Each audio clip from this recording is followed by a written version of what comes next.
I always tell like the little homies who do music and stuff that I say, man, part of it is just being a good person and treating people right and being genuine. You know what I'm saying? You can get around somebody and you realize I don't even want to be around. I don't care how cool their music sound. I don't want to be around them.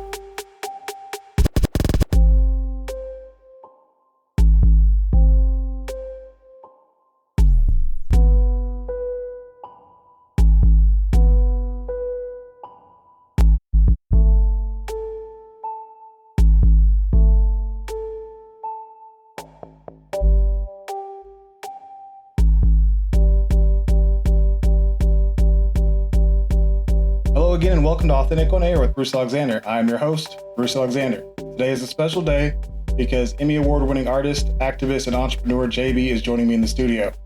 I have so many questions for this man after today's reflection.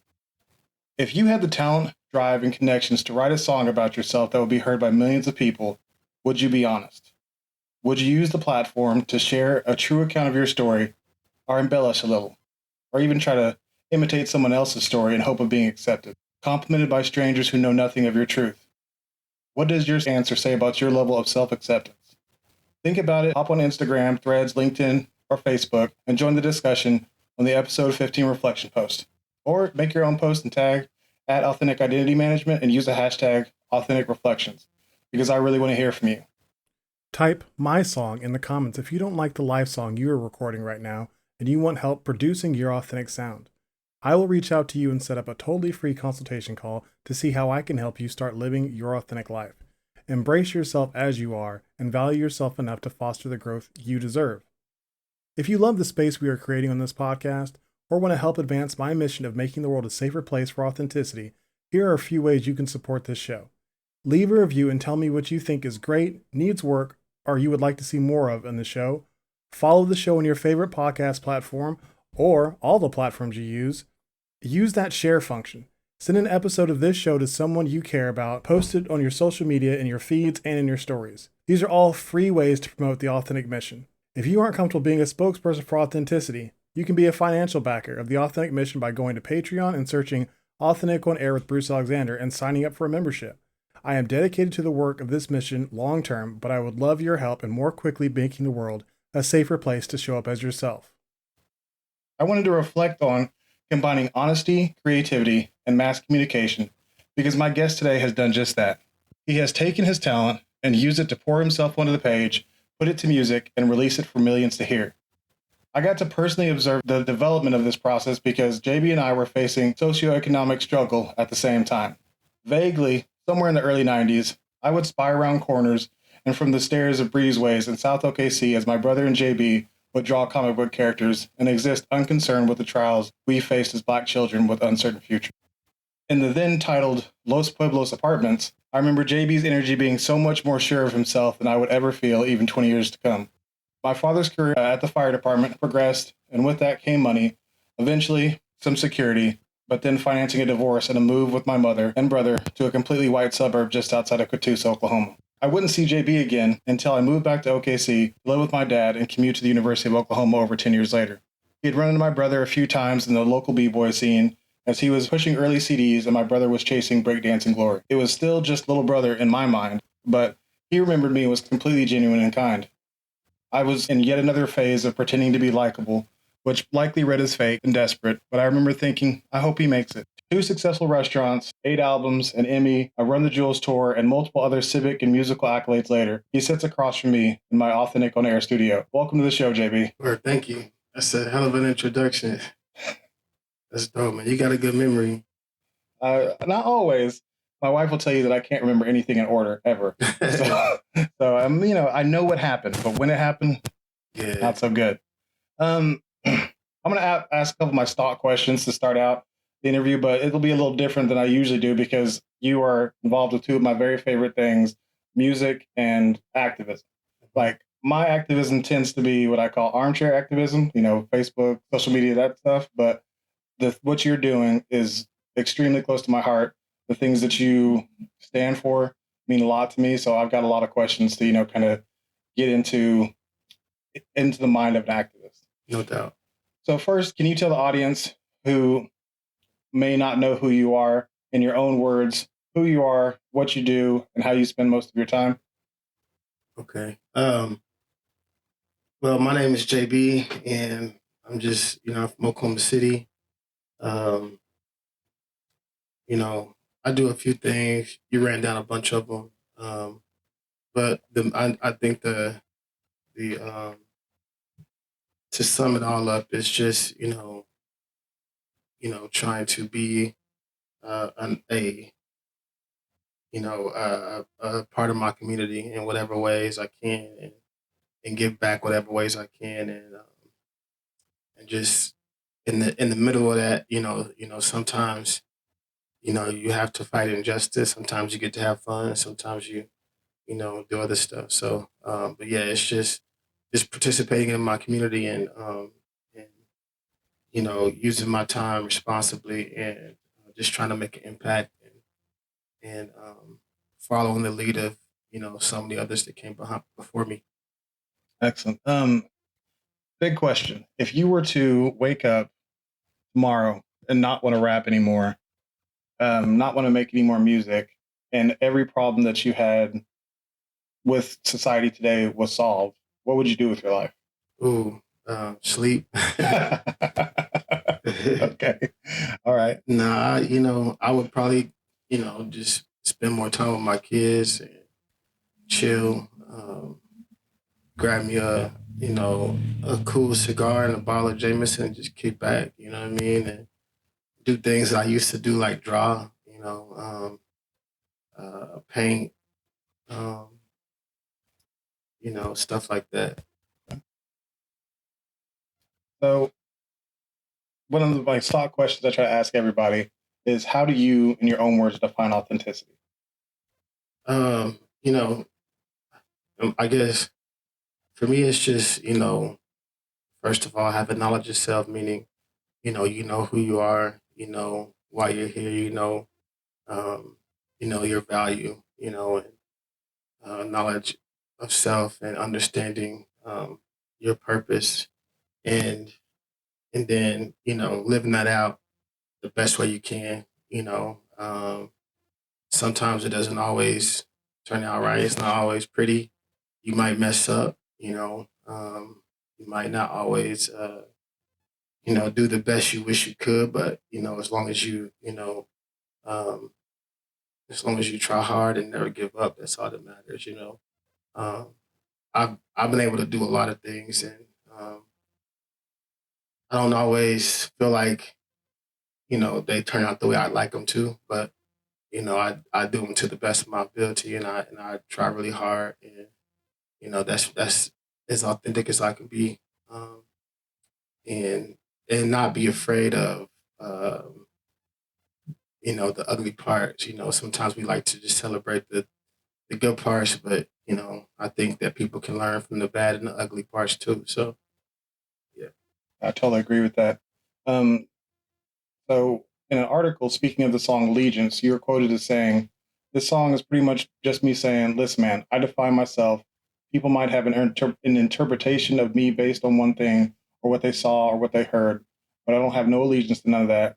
I get to be who I want to be. I get to say what I want to say. You can't put me in a box because I rap. You can't put me in a box because I'm black. You can't put me in a box because I'm from the East Side." Is that an accurate quote? Yeah. And where did you get the confidence to lean into all of that?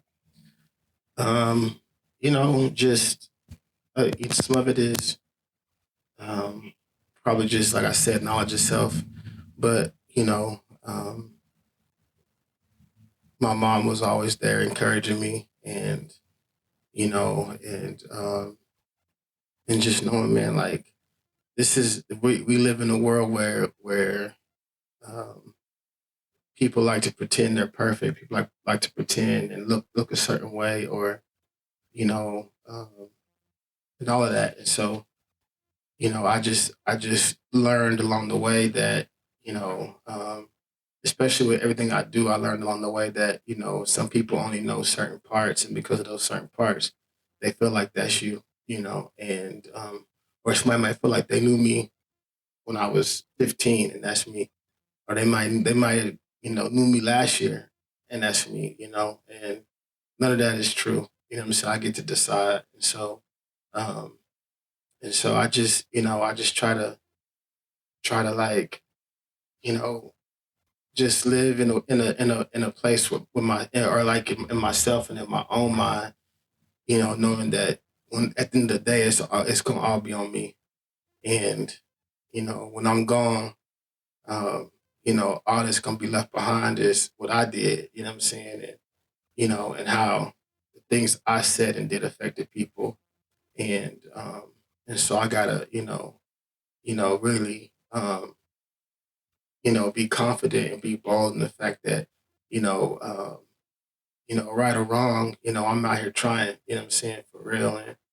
And people gonna say what they want, but um, the legacy left behind will will you know be a bigger footprint than what anybody got to say. You know what I'm saying? So yeah, I mean, I feel like you're a little. I mean, I guess it's lucky and it's unlucky because everything that you believed in has been put on tape for for your legacy to be heard for in perpetuity.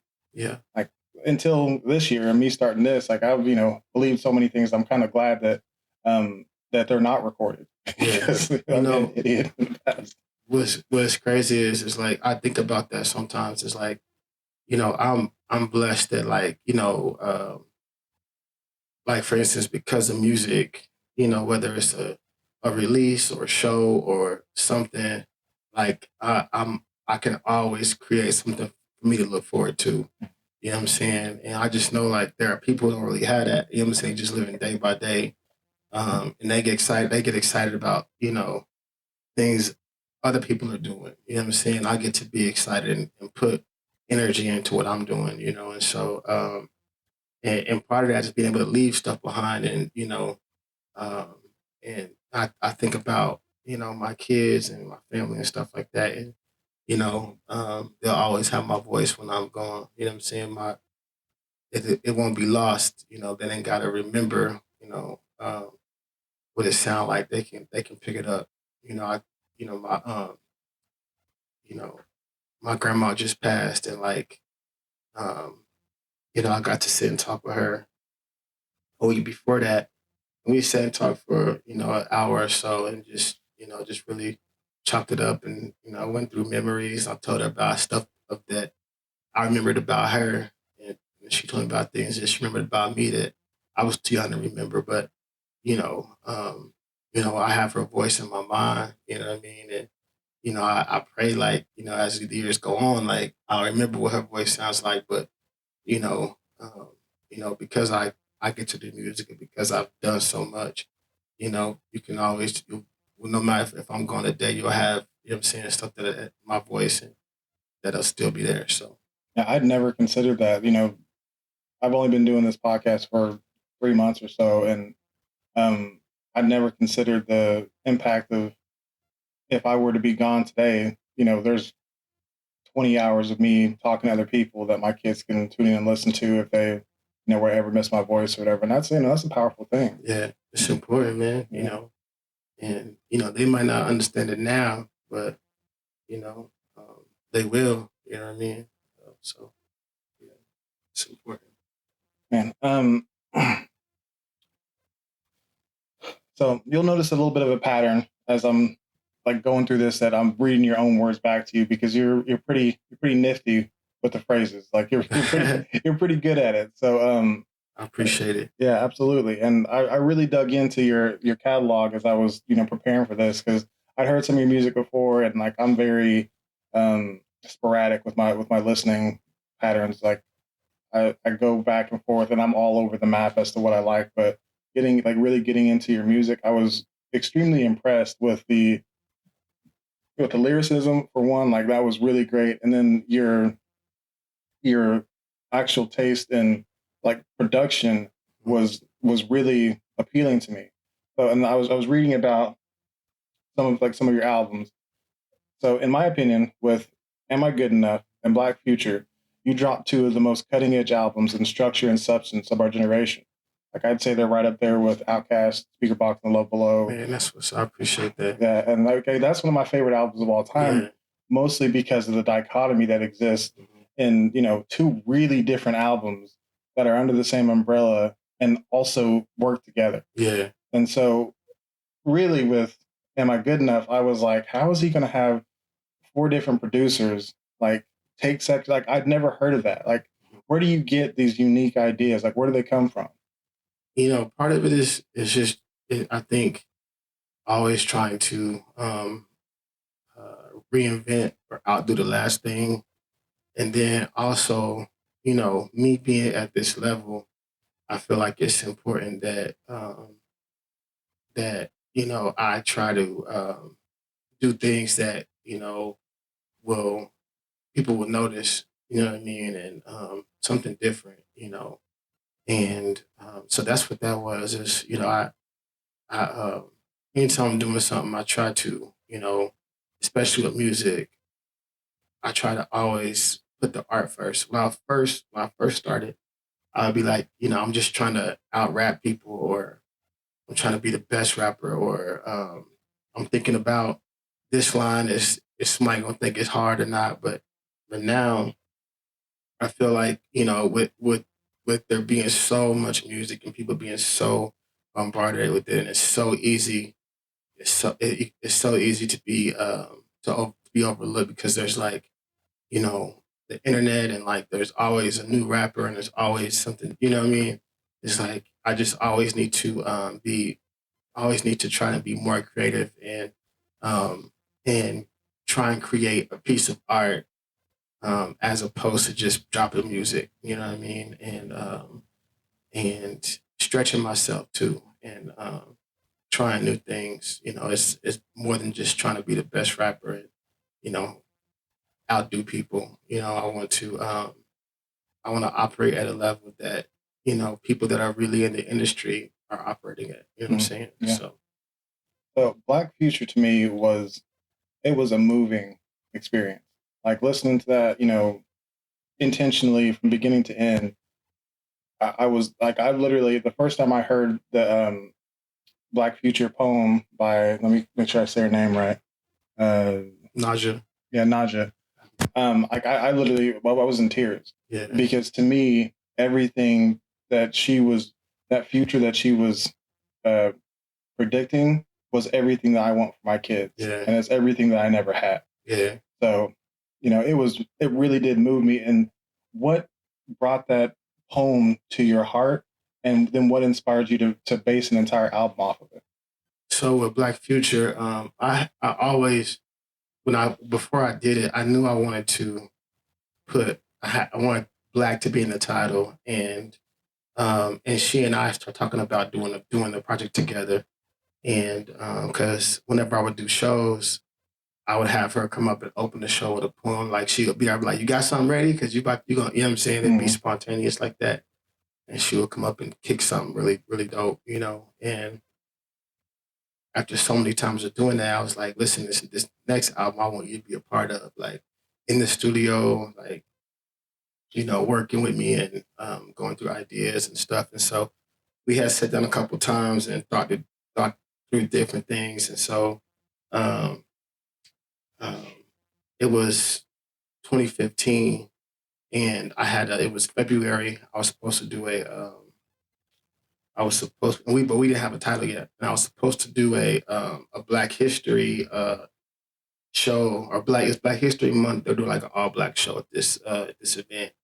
And before I was in New York um, for something, and I went to this Black History event at a museum out there, and they did this dope production where they went through like the history of Black music, and like, I mean, they started with like Negro spirituals, went into like soul, like James Brown to Public Enemy. You know what I'm saying? It was so dope, and I remember, calling the band and being like, "Yo, I just saw something sick. Let's try and work this in." So we working all this in like over the phone. And I called Naja and told her about it. She said, "Okay, dope. I'm trying to write something around that, around the idea of, starting at at the beginning and then going to now and into the future. You know what I'm saying? Yeah. And so we got back. When I got back to Oklahoma, I think I got back that same night of the show. It might have been day before. No, it was the same night. And my friend picked me up. I was gonna run to the mall, pick up something, go get a haircut, and go to the show. And so, um, long story short, I got arrested in the mall. Yeah, I read about this. Yeah, and on some I had a hoodie on. I had my hood on my head because I wanted to get a haircut. You know what I'm saying? And so I didn't want nobody to see my hair. I was looking crazy. And so, anyways, they came up to me, told me, you gotta take your hood off, and just and this is 2015, so you know what time it is. You know what I'm saying? And I'm like, nah. They're like, well, we don't allow hoodies in this mall. And I'm like, what? Anyways, I'm sitting here arguing with these security officers about staying in the mall. I'm thinking, man, why am I arguing to stay in the mall? So I start leaving. They following me. I get to the door. It's a cop there, and he arrested me. I go to jail, and I'm thinking it was probably like 4 or 5 at this point. I'm thinking I'll be in and out time to get to the show. You know what I'm saying? And I wasn't. I stayed overnight and missed the show. And the homies was thinking I just ditched them, abandoned them. I didn't show up. I was a no show and whatnot. But I didn't tell nobody I went to jail. I didn't get on Facebook. I didn't say nothing. Even though it was wrong, I shouldn't have went. I didn't. Because once you go through something like that, like it takes a lot out of you. You know what I'm saying? You don't want to. It's hard to like. I don't want to have to deal with court. None of that. You know what I'm saying? And so I didn't see Naja. I think I might have texted her and told her I was sorry. I went to jail, whatever. But I had a show in Tulsa probably like a month later, and she was at that show in Norman. And she was like, "Where was you at? You good?" I'm like, "Yeah." And I'm telling her about the whole situation and why I was in jail. And I was like, "How did it go?" She was like, "It was cool." She said, "I did this new poem," and I was like, "Wait, what was it called?" And she was like, "Black Future."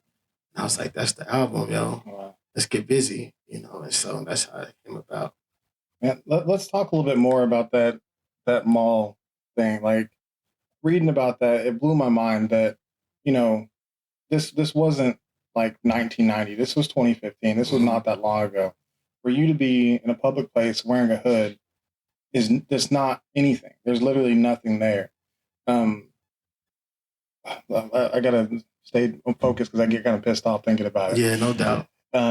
For you to, for one, not have made a big stink about it, I know that took a lot of patience and self restraint on your own, but also like reading, like researching you, Chuck D said your music has a potential to change the world. So you have a lot on your plate, anyways. Then you have the expectations of society that if you're wearing a hood, now you're dangerous, or like you've got all these different expectations being put on you by other people. In that moment, did you question yourself? Nah, because I knew I didn't do anything wrong. Um, and what's crazy is like, I used to work at that mall, for a long time. We both worked at the same time. Yeah, I'm pretty sure. yeah, um, and I remember, whenever he was cuffing me, thinking he's not really about to take me to jail. I remember thinking that. And so I remember when I worked there, if people got caught shoplifting, they would take them where the office was, they would take them to. And so I just remember asking dude, like, could we walk around so I don't got to walk through the mall like this with handcuffs on? You know what I'm saying? Well, you know what I mean? And I remember him being like, nah, y'all like this kind of thing. This is what y'all like. I remember thinking, man, like, you know, fam, like, you don't know me. And like, he's telling me what kind of person he is by saying that. Yeah. And then I remember also there was a lady pushing a stroller who had a hoodie on, a white lady. And I remember saying to him, like, look, you arrest me for wearing a hoodie, and she got a hoodie on too. He said to me, when you go fishing, do you catch every fish? And I just stopped talking, man. After that, I just quit talking to him. and did the whole thing. I remember getting in the car with they had a different officer pick me up. I remember getting in the car and I was like, "What's the charge? Like, what did he charge me with? Because you can't arrest me for wearing a hoodie." And he was like, "Well, they charging you with trespassing." And I was like, "All right," you know what I'm saying? But you know, um, I just I looked at it like this is I knew what it was, and I looked at it like this is something that we deal with as Black people. You know what I'm saying? I didn't look at it like it was nothing I did wrong. But I just knew I've always known, being Black comes with this kind of stuff. Yeah. Being Black, there are things that we are at risk of. Um, you know, anytime we're in public, I know that being Black, our bodies are at risk of being harmed. So it that's like I just felt like it was my time. You know what I'm saying? And so um, I just took it on the chin. You know what I mean? And uh, when I got in there, it was other people they was bringing in. You know what I'm saying? That they for wearing hoodies. But also, I remember whenever they was doing my paperwork, and he was like, he asked my birthday, and I told him. He was like, "Oh, I thought you was a kid," and I was like, then it also, you know what I'm saying, it dawned on me like, they in here looking for Black kids, you know what I'm saying, you know what I mean, and so, I just, you know, um, I just understand that being Black is um, you have a target that is placed on you that you can't get rid of, and that's just like if I'm in the line at Target and there's a white lady in front of me, I know I'm a Black man, and regardless of who she is or where she at, where she came from, I know that my presence can make people feel uncomfortable just because I'm Black. Yeah. Because we're conditioned that people have been conditioned to feel a certain way about Black people. So I always make sure I'm a few feet back. You know what I'm saying? If I'm somewhere and just like say like if you at a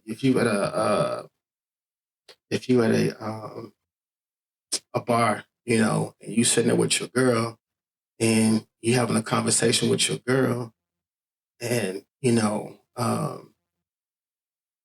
somebody say, "Oh, he's being aggressive with her."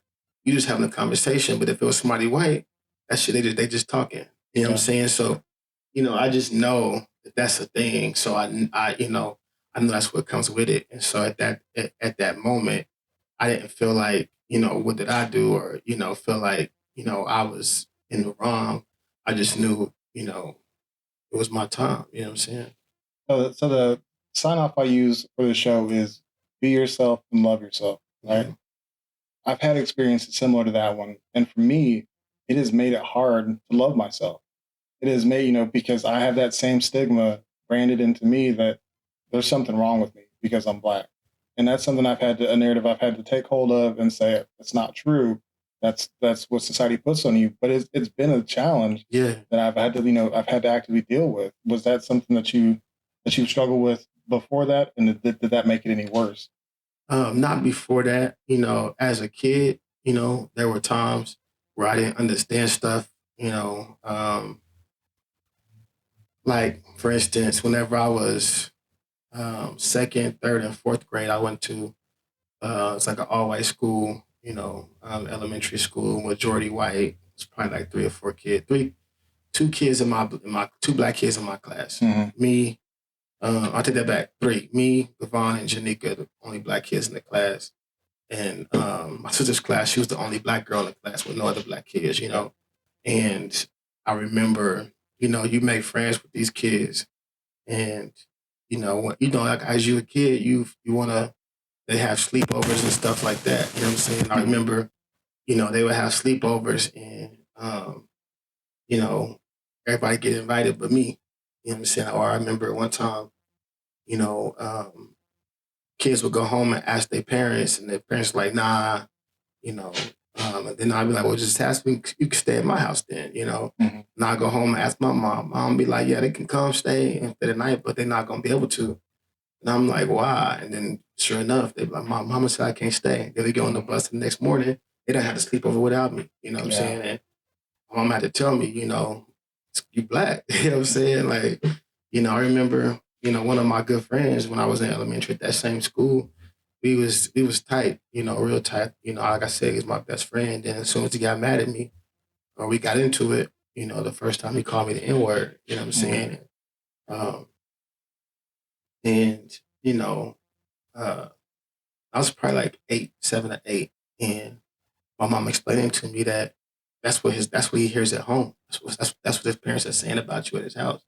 You know what I'm saying? And so like at that time, I thought something was wrong with me. You know what I'm saying? Yeah. But as I got older and, like I said, you get knowledge of self, and you understand your worth, um, not, I guess, there's a difference, like I try to be really careful when I say, being proud of being black because I know what, um, the word says about having too much pride, you know what I'm saying? And, um, you know, but I think that you need to have, um, some understanding of your value, of your worth and be proud of it, but not prideful. You know what I'm Yeah. saying? And so, because,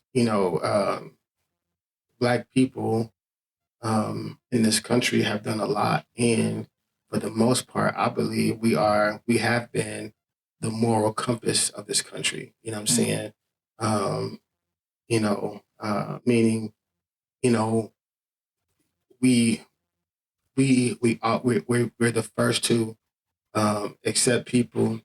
We're the first to forgive people. I mean, you look at what we've been through or what we've gone through, and because like think about the civil rights movement, or think about slavery and things like that. Yeah, there were revolts and stuff like that, but because we've always been that moral compass. You know, we've never been the group of people um, that have we've found ways to come together and try to move forward in peace, as opposed to being a group of people who are nothing but destructive and um, and what I'm saying, like Yeah. that's not who we are. And so when you understand those kind of things, then it makes loving yourself a little bit more easy, or at least loving that part of you. You know what I'm Yeah. saying? And so, that's, for me, that's just been what's held me down, is because I know, you know, um, that's a lot of that stuff is just built into the DNA of people. You know what I'm saying? Yeah. Meaning, it was passed down and taught, and they've been conditioned to feel and think and treat people a certain way based on you know, how they look, who they are, or what race they are. But, like for instance, when I got called the N word and I went back to my mom and told her, or when I didn't get invited to sleepovers, my mom didn't tell me to go to school and, you know what I'm saying, and turn up on them, you know what I'm Right. saying? Right. She explained to me that this is how people are and we can't be like that, you know Yeah. what I'm saying? And so that's what I mean by the moral compass, and she was taught that by her people, you know what I'm saying? And Mhm. so, but you see what they was taught, you know what I Yeah. mean? You know what I'm saying? So when you understand those things about, who you are and, where you come from and how your people are, then, it's easy it makes it a lot easier to love that part of you.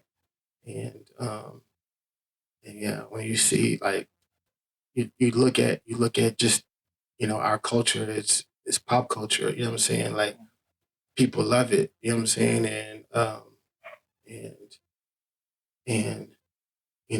that's because of who we are. That's because of what we've been able to overcome as a group of people. So Change gears a little bit.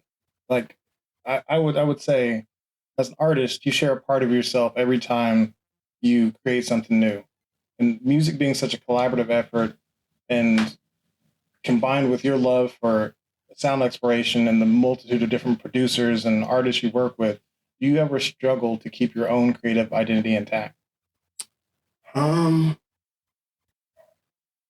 Sometimes, yeah, yeah. Because, like I said, like I was saying before, like I used to be worried about, what people think and, how I sound and stuff like that. But so yeah, that for sure, especially whenever you go so long and um, you're doing this for so long and you got music has changed and your sound changes and all these different things and you feel like, dang it, am I still good at this or do people want to hear me? So should I change it up and switch and do what they're doing because that's what people like and that's because it bugs me out all the time whenever people might say, like, I don't know, like, let's just say, like, let's say, okay, for all intents and purposes, we'll say like J. Cole, right? Mhm. There's this idea that J. Cole is like, or Kendrick is like a positive, conscious type rapper. And he does, you know what I'm saying? And, the same person is say, yeah, like, I really like stuff like this, like J. Cole. I like people who rap about these types of things.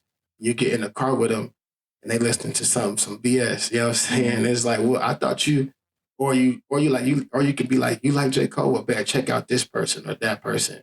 And they're like, nah, you know what I'm saying? It's like they don't like it's not that they like it, they like the idea of it. You know what I'm saying? And um, so when those things throw me off, you know what I'm saying, a lot of times and make me feel like, make me question, my art and make me question, um, what how I should, go about the next thing. But then I remember, like you said, I remember integrity. I remember like regardless, like, I can only be who I am and I can only tell the type of stories and talk about the things that are important to me because I wouldn't be authentic if I did something else. So yeah, I have those times and and I just try to always dial it back and try to remember why I do this and why I started it. You know what I mean? Hey everyone, I hope you are enjoying this eye opening conversation with JB. I really had a great time recording it. I also had a great time recording episode 16, Shredding Convention, Chasing Passion in International Fashion, with Kendall Brightman. I sat down with Kendall remote from Tel Aviv, Israel. Listen, the situation right now with Israel and Palestine has reached a fever pitch, but this is a complex, age old conflict that is kind of outside the scope of this podcast. However, Israel is a very important part of Kendall's story, so I take ownership of highlighting a brighter story.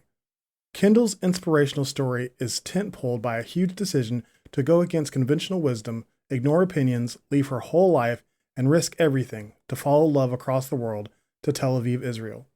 The life she has found living her authentic desires is a testament to the authentic philosophy I believe in so deeply.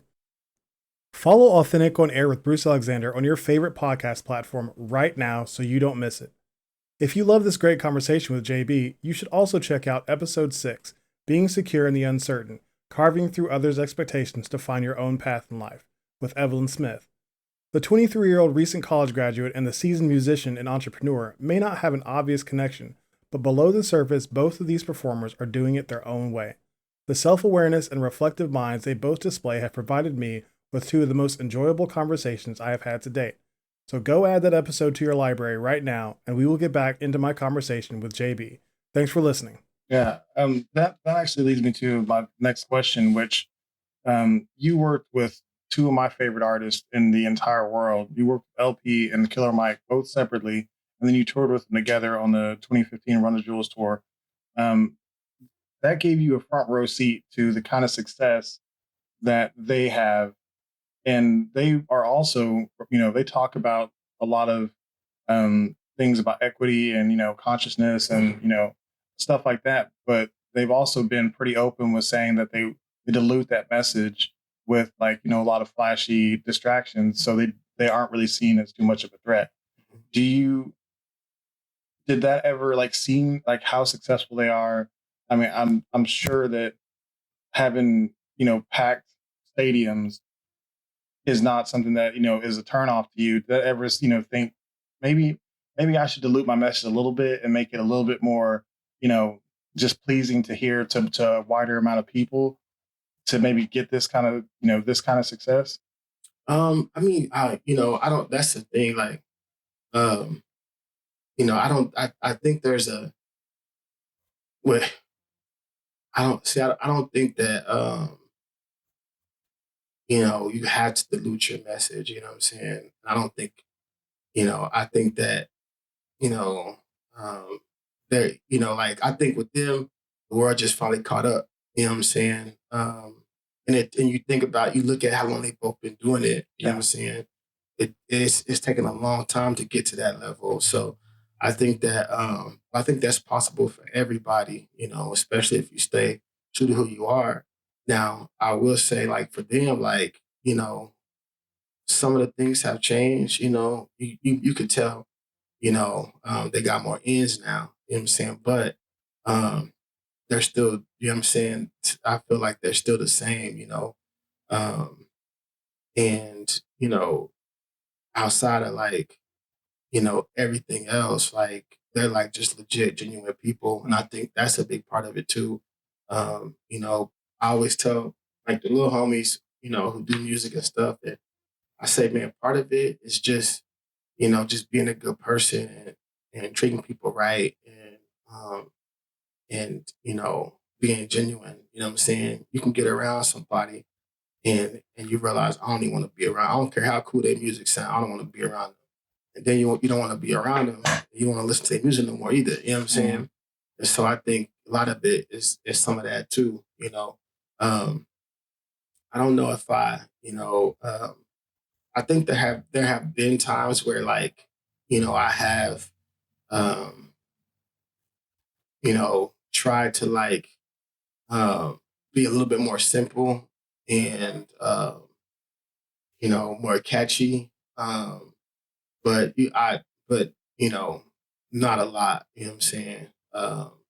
And just glimpses, and then at the same time, like you know, doing it the way I do it. Way so it still sounds like me. Yeah. I think I couldn't find the quote again, but I thought I read that you didn't really cuss in your music, Yeah. and but you worked with a lot of people who do have explicit lyrics. What like what is your relationship with that? Does that ever make you feel like you're sacrificing something to work with this artist that you like respect and admire, or is it like a strategic decision? How does that go? Nah, because you'll find some cussing in my music, and I think for the most part, I rap the way I talk. So I don't like you know I don't really cuss that much when I talk, anyways. Mhm. But so that's the reason why the music is like that. But then with working with people, I like I don't search for music for rappers who don't cuss. You know what I'm saying? Mhm. I just like what I like, and so I never I'll have homies who will get on songs with me. And they'll rap about how they on a song with me, so they can't cuss. You know what I'm Yeah, saying? And I'll be like, nah, bro, like do you? You know what I'm saying? Like do yeah, you? So um, but I think that at the same time, you have to realize, man, this is you are communicating with words, meaning there's so many words that you can use. You know what I'm saying? So many words that you can use, and if you can't find the words to use, um, then you know what I'm saying, like then you probably shouldn't be doing this. You know what I'm mhm, saying? Um, you know, uh, but if that's how you talk, then that's how you know what I'm saying. That might be how you right. rap too. Um, but with me, I just feel like, man, like if I'm getting to a point to where I feel like you know I'm I can't find the words, I'm being redundant, and I might step back. I might, pick up a book, you know what I'm saying, or something like that, just so I could start exercising my mind because I feel like, you know, that's part of the craft. That's part of the art of it um, is using and having a vocabulary. You know what I mean? So, um, So so is it just about respecting the collaborative effort and just saying that we're creating a piece of art together? I'm gonna have integrity about the way I do things, and you do the way you do things, and what we create together, we're both gonna respect that. yeah, because if I ask you to be on something with me or we're collabing, like like I want you because of the way because I like what you do. Right. I don't want you to try to change it and try to fit what I do, Yeah. and vice versa. You know what I mean? Like, it's just like if people it usually happens like people hear rappers here, they might just hit me up if they got a song that, they got a Black Power song or they got like a soul song or a conscious song. And I'm like, man, we rappers, you know what I'm saying? Like I can rap on anything, I'm gonna do me on it. Mm-hmm. You know what I'm saying? But but if we're artists and we're musicians, it shouldn't be like, well, you can only do it this way, you can only do it that way, Right. and I wouldn't want to bring somebody in because it's just like take it like this, like you know, we do I have a nonprofit called With Love, OKC. It's an art uh based project. And then I'm also on the Oklahoma Mural Syndicate board. And, we do all the murals in the city and stuff like that, and East Side murals. And so whenever you hire an artist to paint something, you might say, hey, we're thinking of, like, for instance, we're doing a mural of Captain Pitts at Pitts Park, right? Now we could say we're doing a mural of Captain Pitts, but if we say to that artist, we want a mural of Captain Pitts, it needs to be these colors, it needs to have this. We want you to paint it like this. It needs to be A, B, and you know what I'm saying? We're just you know what I mean? Like we're not allowing them to have their artistic integrity or to like express themselves. Mhm. We can give them all the history on Captain Pitts. We can give them a picture of what he looks like. We can, you know what I'm saying, like do all these things, but to like tell an artist like, nah, it has to be like this, A, B, then you're not letting that person be an artist. Yeah. And so the same is true with rapping. I don't ever want to, you know, collaborate with someone and then be like, listen, outside of this is the song and this is the topic, you know what I mean?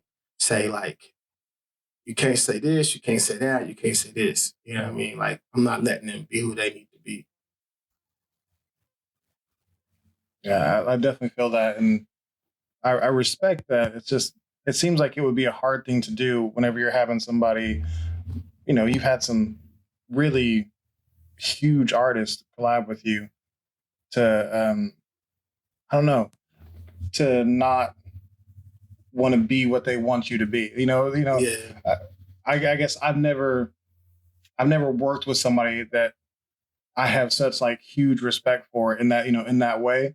Like I've got worked with lots of people I respect and that I have a lot of respect for, but having somebody who's like received like critical acclaim or massive amounts of success in this way or that, it would be really hard to then say, all right, yeah, I know that you do your thing, but I'm going to do it this way, and then have any feedback and not be like, okay, I'll do it your way. Yeah. Like, and maybe that says something about my strength of character, but Yeah. I mean, that's part of it too.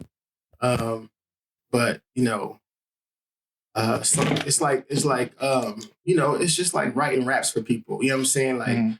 like it'd be like if I asked you to be on the song, you're like, okay, bet. And then I say, I'm writing the rap for you though. You know what I'm Mhm. saying? It's like, nah, like I'm asking you to be on the song because I want you. You know what I mean? Yeah. Is that something that somebody's trying to do for you? Oh yeah, yeah, for sure. Like, so, I mean, I didn't really understand how writing rap works. Like, I Mhm. thought that everybody wrote their own stuff until like the stuff about Drake came out, and there was stuff about Lil Wayne at one point too. And Yeah, two people that I like pop rap. Like, I'm not gonna say yeah. that I Same. don't like it. I think there's a difference, and I've never been in the studio with them, but I think that sometimes you know you had like Dr. Dre, right? Mm. You might have like a Dr. Dre or a Diddy who is like they're not rappers, right? Mhm. But they rap, meaning you know a rapper will write a rap as Dre, record it, Dre would learn it and then just say the same thing. You know what I'm saying? Dre? Yeah. Really? He never rap in his life. He don't write raps. Like even when he was at NWA, Ice Cube wrote all his raps. He wrote all Easy East too. You know what I'm saying? Because they're not rappers. I knew that about Easy because he was out there like in the streets, like really doing street stuff. So that's like when somebody says they didn't write their raps, I'm thinking like that. You know what I'm saying? Like somebody literally wrote the whole thing as that person, you know, and then, you know, hand them the sheet and then they rap it. You know what I'm saying? Wow. But I think that there's something different if like, you know, I'm in the studio recording and you in there with me and somebody else is in there and I do the whole song, I write and rap the whole song, we play it back and then you go, man, you should try saying this. I'm like, man, that is hard. Okay, I'm gonna add this line there instead. You know what I'm saying? Yeah. That's not writing a rap for me. No, you know what I'm saying? I agree with that. So I think, I just think, sometimes, when people are that big and that good, like Drake and like Wayne, like that's just gonna come. You know what I'm saying? And I just can't see because I don't know. I just hope it was something like that, not like But I don't see somebody writing a whole rap for somebody like that. I mean, for like a Drake or a Wayne. With Drake, knowing where he came from on my wife watched it, the Canadian like soap opera show. Yeah. Like I could see like him, he's an actor first, so I could see that. But Lil Wayne, like I would be heartbroken, honestly. Yeah. That came out because like his style is so original and he's so he's so good with the hooks and the. And we've been watching him do it since he was 15. Yeah. Like why would he just stop? You know what I'm saying? And but like I said, you gotta be careful who you're in the room with because you could be in the room with somebody and y'all just you finish the whole song and then they like, man, and you like, oh man, you should try this line. Okay, bet. And you throw that line in there, and the next day, once y'all get into it, that person's saying, I wrote that. You know what I'm saying? Yeah. I think that's what happened with Game and 50. You know what I'm saying? Like, so.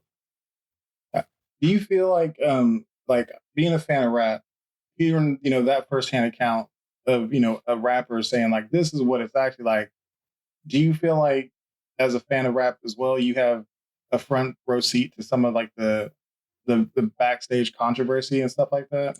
No, not always. I've seen some of it, but I think just, because rap is important to me, I'm always like checking for it. I'm always, trying to be in the mix and see what's going on. You know what I mean? But yeah, and but man, with the internet, we all got a front row seat now. You know that's a good point. Yeah, absolutely. So I forgot to ask you how much time you had today. Yeah, I got a little more time. Okay. So when you collaborated with the marketing agency Funnel Design Group to create the What If commercial for the Science Museum, Oklahoma, what did that process look like? And did you ever have to fight to realize your vision, or did you ever have to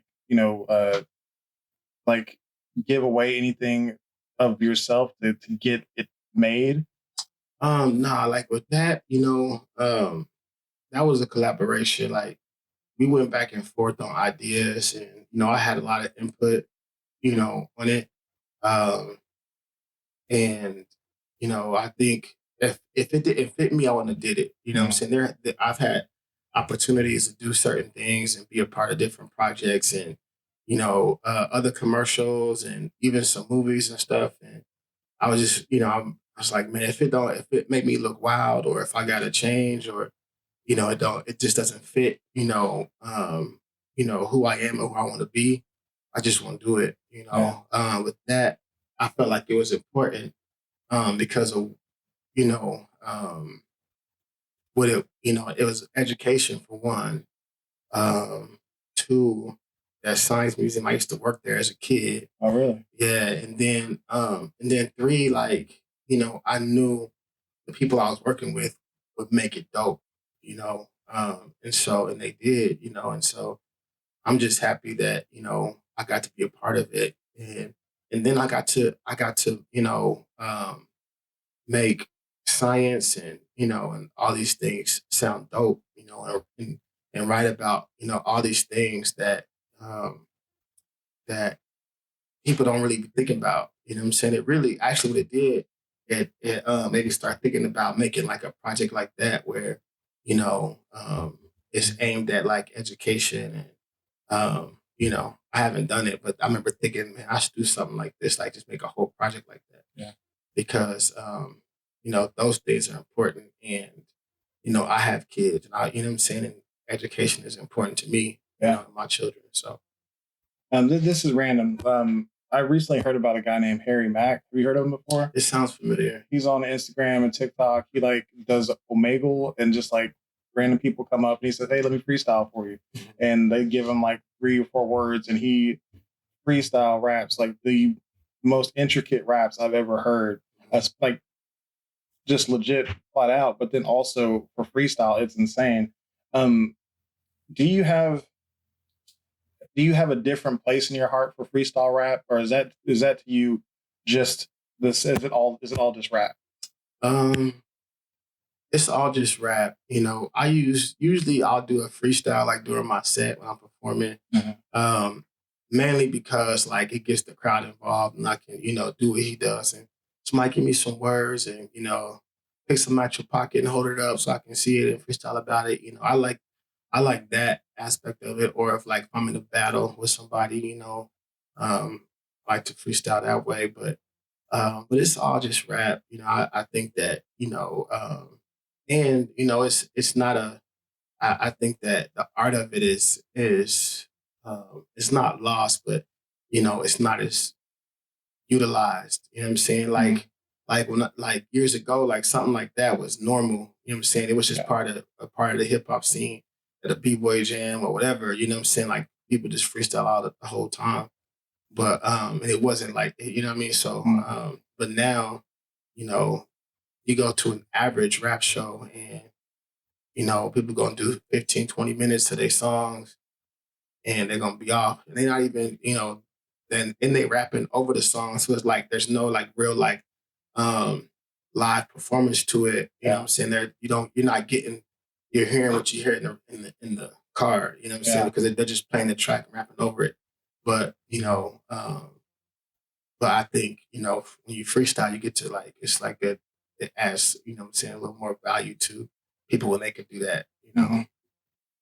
and you're able to do more. Like, I'll go to a school, a middle school, or elementary school, and I'll, freestyle with the kids and use their names and stuff like that. You know what I mean? And have fun that way. So, it's just fun, and it helps you flex your muscle as far as like, like I said, vocabulary and rhyming and stuff like that.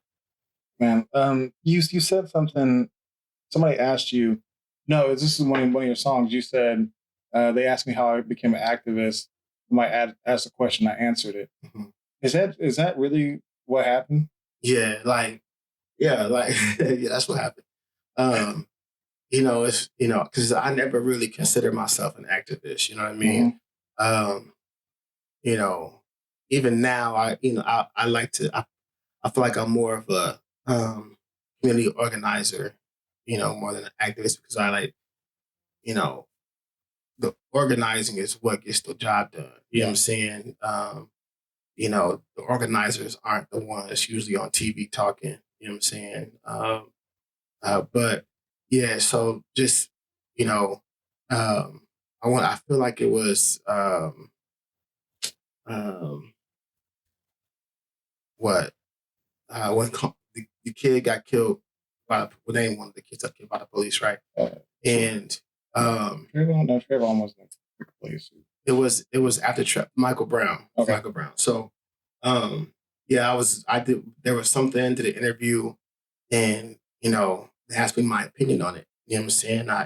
I said what I said. I don't remember what it was, but you know, I said what I said, and the story came out.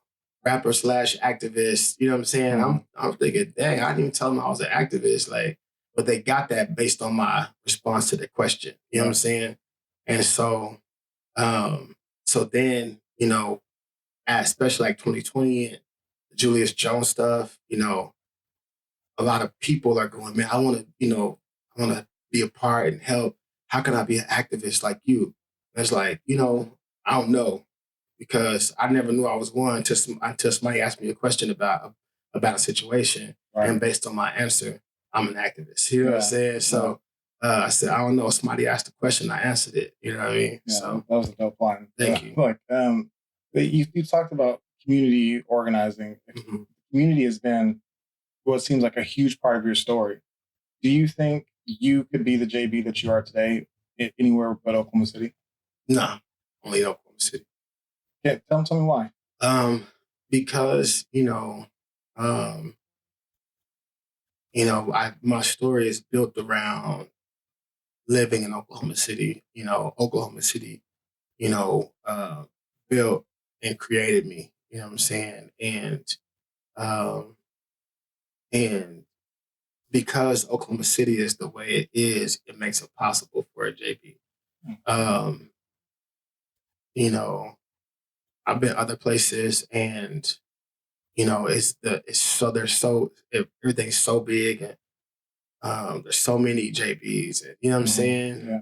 and things like that. And so, I'm grateful that I'm here because it made me who I am, and it gave me a voice and a platform.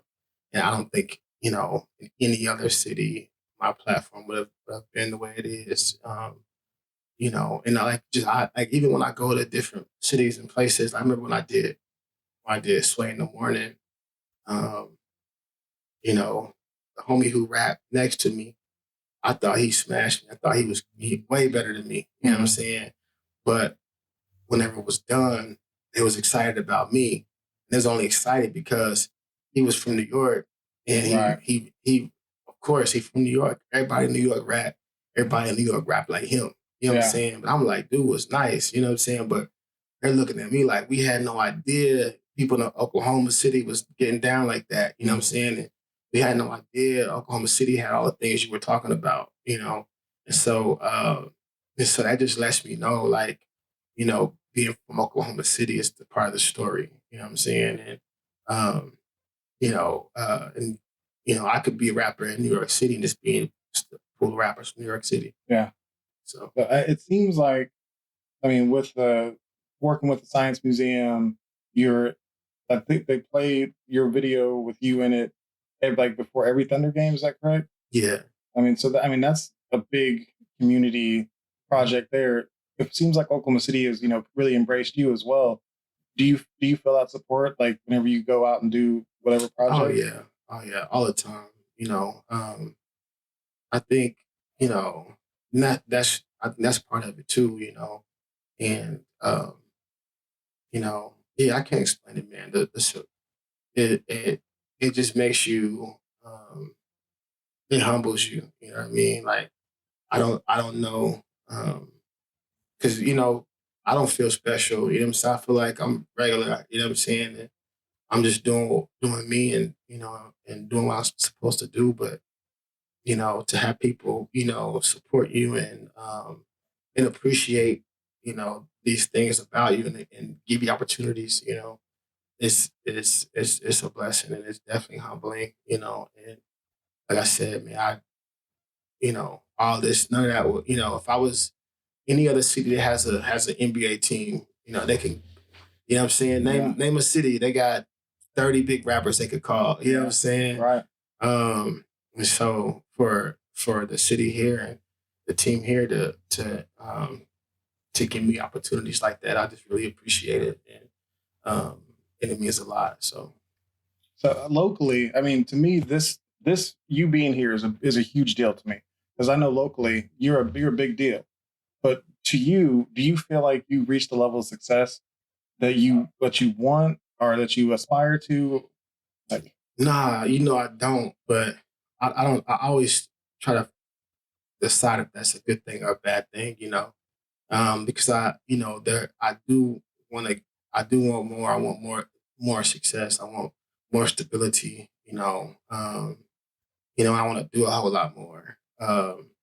But I also try to be mindful because there are people who we see that have everything in the world. It's still not enough. You know what I'm saying? And so I don't want to ever, be at a place where like I have everything and it's still not enough, I, I, I personally think that there's nothing wrong with you wanting more success because, like, I haven't listened to your music as much as I have. It's You're right up there with many people who don't deserve to be up there. It's good, like it's really good, and it says something, and it also is enjoyable to listen to. I Like appreciate that. I mean, it really is. Like, I mean, I was listening to it while I was working. I was writing stuff, and I was like, man, this is good. It wasn't just like, oh, this is good for an Oklahoma City rapper. Yeah. It was like, it's good. Yeah. So, I of course want all the success in the world for you, but it's difficult for me sitting here as a lover of rap and being able to access whatever rap I want to listen to. It's hard to even understand how to gauge the success level of a artist these days. Like, yeah, I got homies who are big, who I look at as big. I'm like, yo, you know what I'm saying? Like you there, you know what I'm saying? Like I wish I had all the success and all the things that you got, and those people, if I told you something, you'd be like, yeah, what the heck? They're huge. But even those people are like, you know what I'm saying? Man, nah, I'm trying to do this. Like I want more, and I'm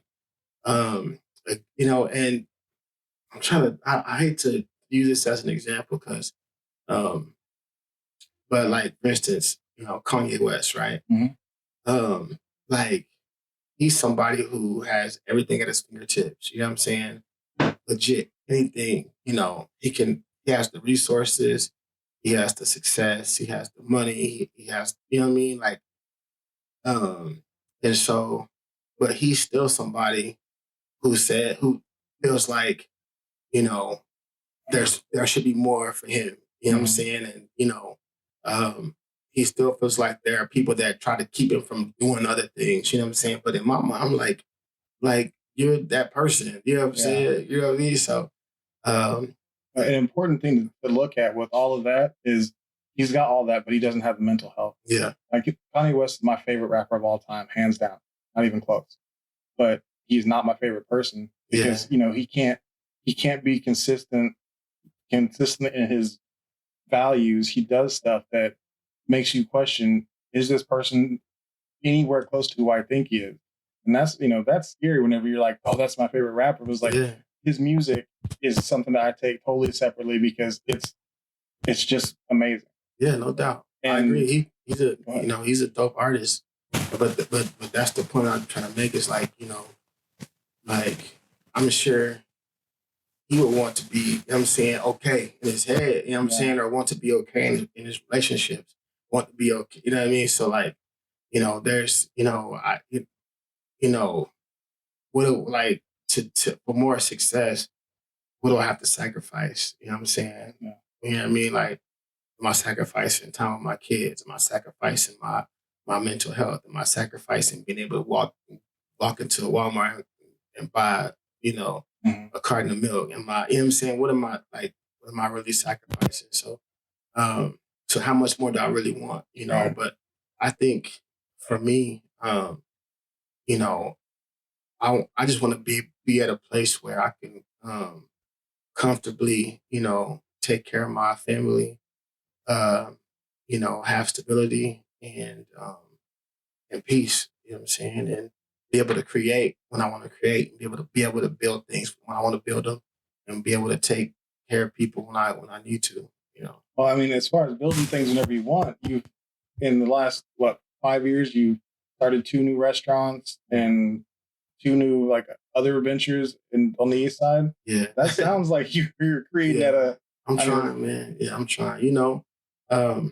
Yeah, you're right. I'm trying. I mean, it's like we hadn't talked about the business aspect, the entrepreneurial aspect yet, but like let's get into that. Like Eastside Pizza it's the jam. Like it's delicious. It's it's a hit every time I go over there. It's popping. Like it seems like that one has done it. Scrambled seems like it's doing well. Like what are your goals business wise? You know, I it's hard because if like 5 years ago I wouldn't have known I'd be doing that. You know what I'm saying? Yeah. So but now that I have done them, I definitely want to do more. We want to put a scramble like in Lawton or Tulsa or something like that. I I want to expand my Live Free organization. I want to expand, with love. I want to, do a burger spot. You know what I mean? I still want to do a sushi spot. But we're working on a hotel right now. So just, really, I think the process is doing one thing to help get the other thing going, um, and then just, have cool things and have dope stuff that, you know, put the community in mind, you know what I'm saying, and do it like that, and that they can take ownership of and feel like it's theirs, and put people on. You know what I'm saying? We did when I started Live Free or OKC. Everybody that we hired are people I grew up with. You know what I'm saying? And that are homies of mine. You know what I'm saying? So, be able to do things like that. So, with Live Free, like that one is a little less clear to me because you've got this, this 501c3 that, like, I've been in charge of a 501c3 with the fire department. Like, I've had some experience with it, but you've got a brick and mortar building that's, you've got overhead costs that are continuous. What is your responsibility day to day in keeping all that running? Do you have a 501c3 manager? Like, so I have my friend Jess Eddie.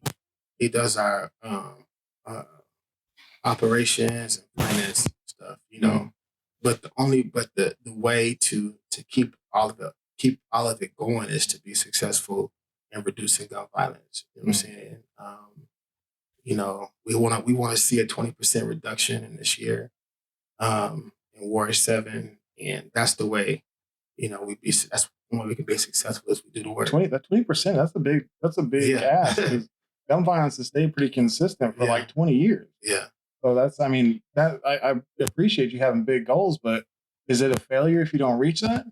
No, it's not a failure if we don't reach that. It's a failure if we don't see a reduction, period. Right. You know what I'm saying? It's a failure if we aren't able to show the lives we've impacted, if we aren't able to show the conflict that we've resolved, if we can't show true data of people who were at risk of being involved in gun violence who aren't anymore. You know what I'm saying? It's a failure if we got kids getting locked up with guns or getting, you know what I'm saying? But we're already doing that. You know what I'm saying? And we got like I could tell you some of the plans we got when we got off, but you know what I'm saying? Like we in the mix. You know what I'm saying? Yeah. And everybody that we have on our staff are what we call credible messengers, and they are people who have the credibility, in the community to speak in the situations that the normal person can't speak into. Right. And so we're doing that, and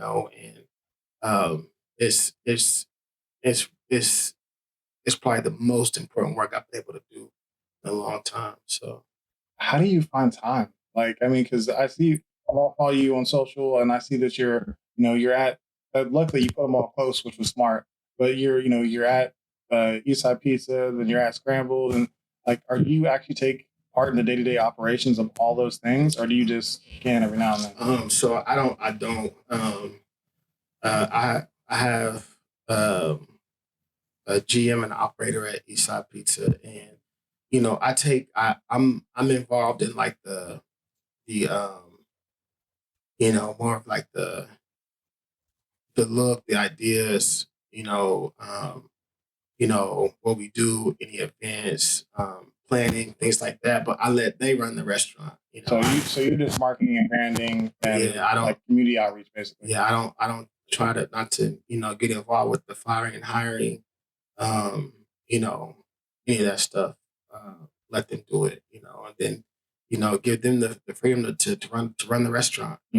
because I can't, you know what I'm saying? Yeah. And then the same with Scramble. I have a partner who's a co-owner. His name's Cordell. We grew up together, and he's in there every day, you know, and he operates and he manages and he does everything, you know what I'm saying? And did the look, everything he did. And so luckily I have, you know, great people who are involved and can do a lot of the heavy lifting that I can't do. But I'm in and out both. You know, when I need to be. And, you know, right now I've been spending most of my time working on Live Free OKC. So when it, like you got this whole JB brand, which is, you know, developing under you, and you are having to trust people to be consistent with that brand as they, you know, as they run these different projects or as they create different projects. Is that a difficult thing to release control of? Nah, it's not. Um, because, you know, I trust people we have, you know. I trust my GM at Eastside. I've known her since she was 11, 12 years old. You know what I'm saying? And I know she knows what she's doing. You know, I grew up with Cordell. And when we first sat down and started talking about Scramble, like, you know, I was already doing a lot. And he was down to you know, to take up all the slack that I couldn't do. You know what I'm saying? And um, you know, yeah, you know, you just give people that you trust and that you know. Now when it comes to JB, like my music and that part, I usually do all that on my own. Whenever it comes to like graphic design of your music stuff, is that you, or do you work with a Yeah, designer? yeah. You know, depending on what I want, I'll work with a certain designer. Mhm. Um, and we'll go back and forth on, you know, what that look needs to be and what, you know, based on what it is, if it's an album, if it's a single, if it's a t-shirt, if it's a poster for a show. I usually have the idea of what I want, or I might sketch something out and then I'll, you know, send it to somebody who can make it fresh. So, congratulations on the release of your record, by the Thank way. you. Like, you know, I know that album's been out for like 4 months already, but Yeah. like, I think it's really cool that you did a record drop for like an actual physical record drop. Yeah. I should have brought you one, man. My bad. I didn't think. Oh man, that would I would appreciate it, but like I didn't, you know, I'm not here expecting. I got anything, one for you though. I'll leave if you want. I'll leave it at Eastside Pizza House for you. Okay, yeah, yeah, I'd love to come by there. Yeah. But yeah, like, you know, I just think it's such a cool idea, such a cool project in itself. But then to actually have the 4 separate albums released together, I thought was really like a really cool idea. So, Thank you. how did the event go last night? It was dope. It was fun, man. And um, yeah, I was happy to finally, you know, get it done. And we saw a lot of the vinyls, and yeah, man, it was dope. We had fun. It's really cool. Good turnout. What was I going to ask you? Oh, so like I'm starting to wrap up here. You know, ask a few more questions just to kind of land the plane. But quote a verse from Penniless off of the Black Future album. You telling me it? I try to act broke. Jealousy, the number one killer among Black folk. Do you think the intrinsic nature of flexing or, you know, stunting on Black culture affects the cultural relevance of authenticity? Yeah, I think it's deceiving, you know. And I said it because like I've had the opportunity to see behind the scenes of some things, and you know, a lot of people ain't got it how you think they got it, Mm. And so, you know, it's just like for instance, like gang banging, right? Mhm. Like I grew up around gang members and gang bang. I got plenty of family members who gang bang. You know, I've been around it my whole life, but you know, I'm not a gang banger. I don't, you know what I'm saying? I don't. So, but if I flex like that on my music, you know, and I'm, uh, claiming a set in my music, and I'm talking like a gang member in my music, then whenever somebody who gang bang sees me, that's how they gonna treat me. You know what I'm saying? So I need to be prepared for that. I'm a gang member, right? So the same is true with you know, flexing with money and all that stuff. Like, you know, I'm gonna expect that when I see you. You know what I'm saying? And And what happens is like, you know, it creates um, this image, you know, that, you know, we've seen time and time again, you know, destroy people, you know what I mean? And so, yeah. Um, but I mean, especially with rap, it's hard to get away from that. You know what I mean? Seem to have done a pretty good job of it. So, I mean, congratulations on that. I And appreciate still being good at rap. Yeah. Like some people just aren't good at the conscious thing. They're not good at they're not good back rappers. They need to, have that persona to rap to, or else they don't have anything. No doubt. You're definitely not one of those. So I'm glad for that. Is there anything that we didn't talk about today that you'd like to mention? Any products you want to talk about? We kind of talked about your restaurants and. No, it's good. I thought it was. I love the questions. It was good. It was good. Once again, I appreciate you coming on. Like it is a big deal to me, and I'm glad we were able to make it happen. In order to respect your time and your busy schedule, bringing the interview to a close, but I want to thank you again for coming on the show. If people want to find out more about Jabee, where should they go to find you? Of course, social media at my name is Jabee, or my name is jabee.com.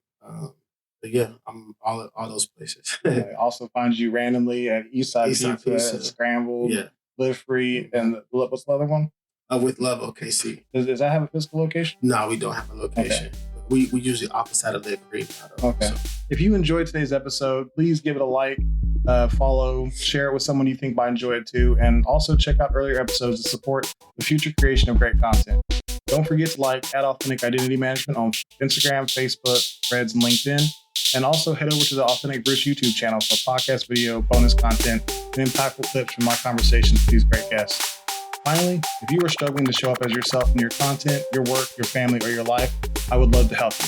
Authentic Identity Management does identity coaching to help you align yourself to the identity you share with the world.